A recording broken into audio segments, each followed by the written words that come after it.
Wow! Onion dosa. My choice is always onion dosa. Vegetable dosa. It's my choice. Podi dosa.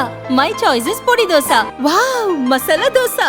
It's always my choice. Dosa வகைகளில் ஒவ்வொருவருக்கும் ஒவ்வொரு choice இருக்கலாம். ஆனால் எல்லா வகை தோசைகளுக்கும் ஒரே சாய்ஸ் இதயம். நடந்து முடிந்த லோக்சபா தேர்தலில் பாரதிய ஜனதா தலைமையிலான தேசிய ஜனநாயக கூட்டணி 292 இடங்களை கைப்பற்றி பெரும்பான்மை பெற்றிருக்கிறது. இருப்பினும் அந்த கூட்டணி சார்பாக ஆட்சி அமைப்பது பற்றி இன்னும் எந்த செய்தியும் வெளியாகவில்லை.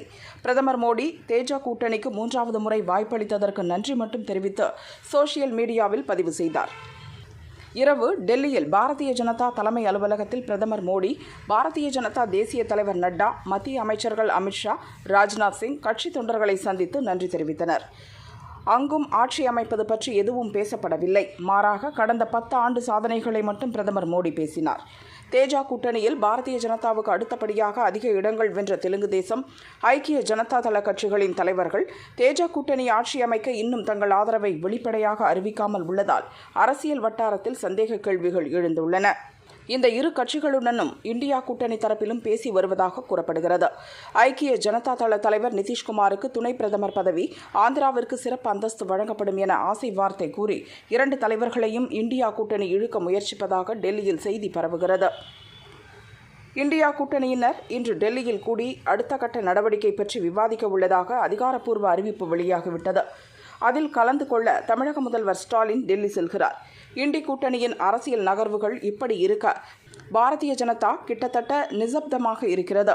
2019 லோக்சபா தேர்தலில் பாரதிய ஜனதா தனி பெரும்பான்மையோடு வென்றபோது மீண்டும் மோடி என்ற கோஷம் எங்கும் ஒலித்தது. ஆனால் இந்த முறை அப்படி எந்த பேச்சும் இல்லை. பாரதிய ஜனதாவினர் மத்தியிலேயே இது பற்றி குழப்பம் நிலவுகிறது. காரணம், கூட்டணி கட்சிகளின் தயவில் பிரதமராக தொடர மோடி விரும்ப மாட்டார். கூட்டணி ஆட்சியை வழிநடத்தி செல்லும் அளவுக்கு மோடிக்கு பொறுமை கிடையாது என்றும் அவரது தீவிர ஆதரவாளர்களே கூறுகின்றனர். பாரதிய ஜனதாவுக்கு தனி பெரும்பான்மை கிடைக்காவிட்டால் மோடிக்கு பதிலாக வேறு ஒரு நபர்தான் பிரதமர் ஆவார் என்ற பேச்சு தேர்தல் அறிவிப்புக்கு முன்பே இருந்தது. கூட்டணி அரசு அமைப்பது என்ற முடிவுக்கு வந்தால் அக்கட்சிகளின் எம்பிக்கள் கையெழுத்திட்ட ஆதரவு கடிதத்துடன் ஜனாதிபதியை சந்தித்து உரிமை கேட்கலாம். அந்த கடிதம் திருப்திகரமாக இருந்தால் ஆட்சி அமைத்துவிட்டு குறிப்பிட்ட காலத்துக்குள் லோக்சபாவில் பெரும்பான்மையை நிரூபிக்குமாறு ஜனாதிபதி அறிவுறுத்துவார். இதில் சிக்கல் என்னவென்றால், நிதிஷும் சந்திரபாபு நாயுடுவும் எந்த நிபந்தனையும் இல்லாமல் ஆதரவு அளிப்பார்கள் என எதிர்பார்க்க முடியாது. பிரதமர் தேர்விலேயே அவர்கள் பங்கு இருக்கும். நிதிஷ் மோடிக்கு ஆதரவளிக்க விரும்பவில்லை என்றும் கூறப்படுகிறது. தேர்தல் பின்னடைவால் RSSக்கும் பிரதமர் தேர்வில் முக்கிய பங்கு இருக்கும். இப்போதைய சூழலில் மோடி மீண்டும் பிரதமராக மேலிட ஆசி கிடைக்காது என்று RSS வட்டாரங்கள் தெரிவிக்கின்றன. மத்திய அமைச்சர்கள் நிதின் கட்கரி அல்லது ராஜ்நாத் சிங் பிரதமராக கூடும் என்ற பேச்சும் டெல்லி வட்டங்களில் வலுத்து வருகிறது. இது பற்றிய தெளிவு பாரதிய ஜனதா எம்பிக்கள் கூட்டம் கூடிய பின்னர்தான் கிடைக்கும்.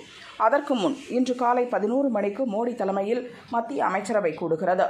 ஆட்சி அமைப்பது குறித்து அதில் விவாதிக்கப்படும் என தெரிகிறது.